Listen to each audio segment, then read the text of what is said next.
रिश्ते कभी भरोसे, प्यार और साथ निभाने के वादों की नींव पर खड़े होते थे, लेकिन आज उन्हीं रिश्तों की डोर को खून के रंग से रंगा जा रहा है।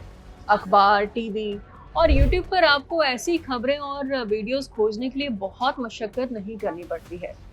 जिस हाथ को थामकर जिंदगी बिताने के सपने देखे जाते हैं, मेहंदी लगाई जाती है, उन्हीं हथेलियों पर अब खून के निशान दिख रहे हैं। साथ निभाने का वादा करने वाला साथी अब जान लेने की साजिश रच रहा है। थामने के लिए बढ़ाया गया हाथ अब धक्का देकर मौत के मुंह में धकेल रहा है। कहीं प्रेमी की लाश के टुकड़े कर ड्रम में भरकर ठिकाने लगाई जा रही है, तो कहीं प्रेमिका को मौत के घाट उतार कर उसकी पहचान मिटाने की कोशिश की जा रही है। कहीं भरोसे को जहर देकर खत्म किया जा रहा है, तो कहीं प्यार को ऊंची पहाड़ियों से धक्का देकर मौत की खाई में दफना दिया जा रहा है। नमस्कार, मैं हूं गुरप्रीत चीमा और आप देख रहे हैं जागरण एक्सप्लेनर। भरोसे की जिस डोर के सहारे ये रिश्ता बनता है, वो अब टूट चुकी है या फिर इतनी कमजोर हो चुकी है कि आवेग का एक झोंका भी इस तोड़ने के लिए काफी हो चुका है। केतन अग्रवाल मर्डर केस ने फिर सोचने को मजबूर कर दिया है कि आखिर ऐसा बदल क्या गया कि प्यार और भरोसा अब सुरक्षा नहीं बल्कि खतरे का दूसरा नाम बनता जा रहा है। जागरण एक्सप्लेनर की पहले एपिसोड में आज बात जघन्य अपराधों की, जिन्होंने पूरे देश में एक सवाल खड़ा कर दिया कि अब क्या रिश्ते निभाना सभी भूल चुके हैं। सबसे पहले बात केतन मर्डर केस की, जिसमें मंगेतर सिया ने अपने ही मंगेतर को धकेल दिया। महाराष्ट्र के पुणे के रियल एस्टेट कारोबारी केतन अग्रवाल की 18 जून को लोनावला के पास लोहागढ़ किले में करीब 400 फीट गहरी खाई में गिरने से मौत हो गई। ये कोई हादसा नहीं था, बल्कि उनकी मंगेतर सिया गोयल ने अपने कथित प्रेमी संग मिलकर केतन को धक्का दे दिया। केतन अपनी मंगेतर सिया गोयल संग घूमने गए थे। केतन और सिया के इस साल नवंबर में शादी होने वाली थी। दोनों परिवारों ने शादी की रस्मों के लिए राजस्थान के खूबसूरत शहर उदयपुर में एक महल बुक करने समेत कई बड़ी तैयारियां कर ली थी। पुलिस जांच में पता लगा कि सिया का पुणे के कोंडवा इलाके में रहने वाले 22 साल की चेतन चौधरी के साथ प्रेम संबंध था। सिया केतन से शादी करना नहीं चाहती थी। आरोप है कि चेतन और सिया ने मिलकर केतन को रास्ते से हटाने की साजिश की थी। सिया पर आरोप है कि सिया ने केतन को घूमने के बहाने लोहागढ़ किले में बुलाया। बाद में चेतन को भी वहां बुलाया गया। इसके बाद दोनों ने मिलकर केतन को पीछे से खाई में धक्का दे दिया, जिससे उसकी मौत हो गई। बाद में घटना को ऐसे दिखाया गया जैसे हादसा हो। पुलिस ने चेतन और सिया को अरेस्ट कर लिया। बताया जा रहा है कि सिया ने इससे पहले 14 जून को भी केतन को मारने की प्लानिंग की थी। हालांकि उस दिन गिरते वक्त केतन ने झाड़ी को पकड़ लिया, जिससे उसकी जान बच गई। केतन ने सिया से पूछा कि उसे धक्का क्यों दिया, तो उसने सांप होने का झूठा शोर मचाया और जैसे जाहिर किया कि उसने केतन को सांप के काटने से बचाया हो। दूसरा मामला राजा रघुवंशी हत्याकांड, जो कि पूरे देश में चर्चा का विषय बना रहा। इंदौर के युवा कारोबारी राजा रघुवंशी की मर्डर की कहानी भी प्यार और शादी के रिश्तों से भरोसा उठा देने वाली है। राजा ने सोनम से सगाई और शादी की, हमेशा खुश रखने, सुरक्षित रखने और साथ जीने मरने के वादे भी किए। हनीमून के लिए शिलोंग जाते वक्त भी राजा ने ये नहीं सोचा था कि अब वह कभी घर नहीं लौटेगा। ये उसकी जिंदगी की आखिरी ट्रिप होगी। मेघालय की खूबसूरत वादियों में बिताए गए यादगार पल अचानक मौत की दास्तान में बदल गए और टीवी और अखबारों की सुर्खियों में छा गए। दरअसल मेघालय से दोनों के लापता होने की खबर आई। कई दिनों की तलाश के बाद राजा का शव एक गहरी खाई में मिला। शुरुआत में इसे रहस्यमय गुमशुदगी और हादसे के तौर पर देखा गया, लेकिन जांच आगे बढ़ने पर मामला हत्या की साजिश में बदल गया। पुलिस की छानबीन के मुताबिक सोनम ने अपने कथित प्रेमी राज कुशवाहा और कुछ साथियों के साथ मिलकर राजा को गहरी खाई में धकेल दिया। इस घटना ने पूरे देश में लोगों को झकझोर दिया। ये मामला सिर्फ एक हत्या का नहीं था, बल्कि भरोसे, प्रेम और वैवाहिक रिश्ते की पवित्रता पर लगे गहरे सवालों का प्रतीक बन गया। जिस रिश्ते को सुरक्षा और अपनापन देना था, उसी पर जीवन छीन लेने के आरोप लगे। राजा रघुवंशी की मौत ने लोगों को शादी जैसे पवित्र रिश्ते पर सोचने को मजबूर कर दिया।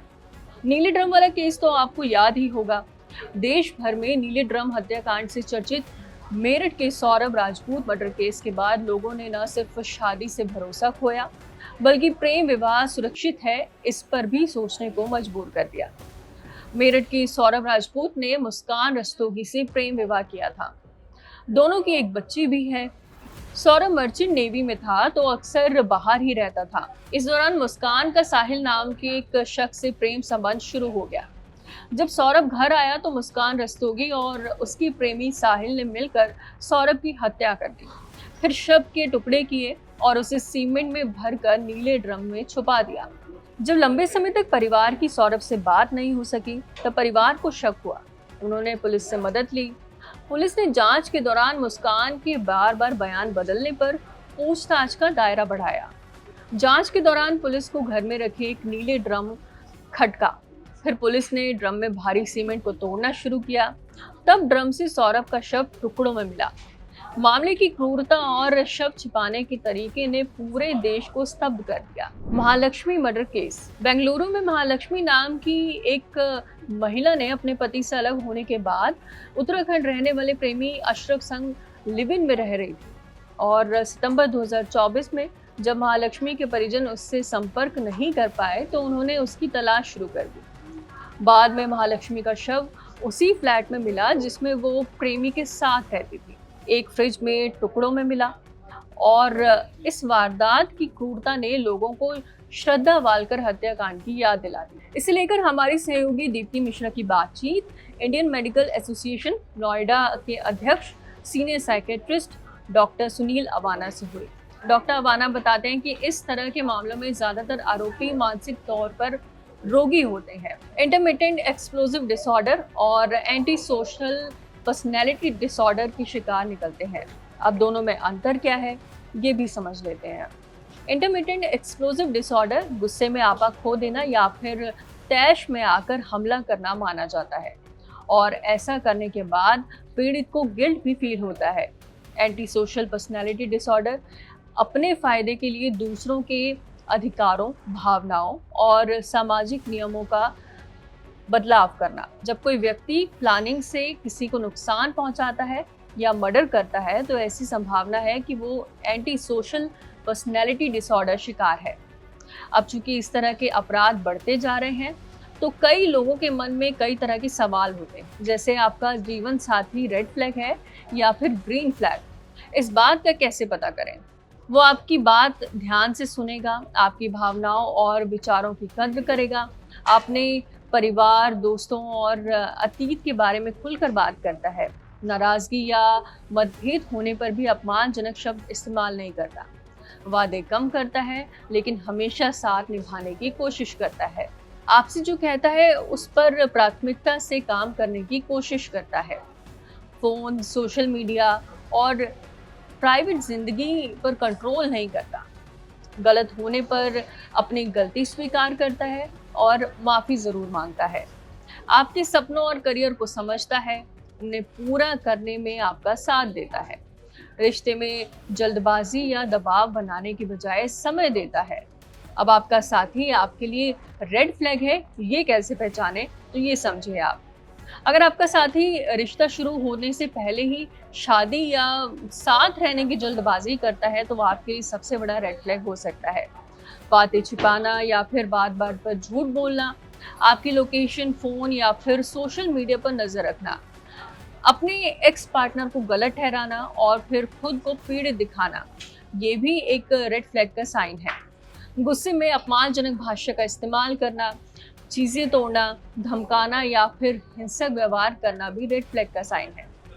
दोस्तों और परिवार से आपको दूर करने की कोशिश करना, इमोशनल ब्लैकमेल करना, रिश्ते में आ रहे हर समस्या के लिए आपको दोषी ठहराना, एक रिश्ते में रहते हुए दूसरे लोगों के साथ भी संबंध रखे रहना, ये एक रेड फ्लैग का ही साइन है। बार बार धोखा देना और फिर सॉरी बोलकर सब ठीक करने की कोशिश करना। अगर आपको भी ऐसे रेड फ्लैग्स मिलते हैं तो इन्हें ज़रूर पहचानें। डॉक्टर सुनील अवाना आगे बताते हैं कि रिश्तों के शुरुआती दौर में लोग अपना बेस्ट देने की कोशिश करते हैं। अट्रैक्शन और प्यार के दौरान लोग अक्सर एक दूसरे को खुश करने की बातें करते हैं। मिलते भी हैं तो कैफे, सिनेमा हॉल, मॉल या फिर कहीं घूमने के लिए। किस बात पर गुस्सा आता है? क्या कोई आदत है? किस बात पर झगड़ा होता है? क्या कभी किसी से मारपीट की? क्या कोई लत है? क्या कोई बीमारी है? क्या कोई मेंटल हेल्थ इशू है? क्या कोई हार्मोनल इशू है? क्या कोई कर्ज है? जैसे गंभीर मुद्दों पर लोग अक्सर बात नहीं करते। ऐसे में सोनम, सिया, मुस्कान और अशरफ जैसे लोगों का वास्तविक व्यवहार जो है पता नहीं लग पाता। डॉक्टर अवाना कहते हैं कि शादी से पहले प्री मैरिटल काउंसलिंग और ज़रूरत पड़ने पर प्री मैरिटल हेल्थ स्क्रीनिंग कराना बहुत ज़रूरी है। इससे भविष्य में होने वाले कई गंभीर विवादों और रिश्तों में आने वाली चुनौतियों को समय रहते समझा जा सकता है। लोग अक्सर अपनी हार्मोनल और मानसिक स्वास्थ्य से जुड़ी समस्याएं हमेशा छिपा लेते हैं। उम्मीद है आपको ये वीडियो पसंद आया होगा। अगर इस तरह की और वीडियोस आप देखना चाहते हैं तो जुड़े रहिए दैनिक जागरण के साथ।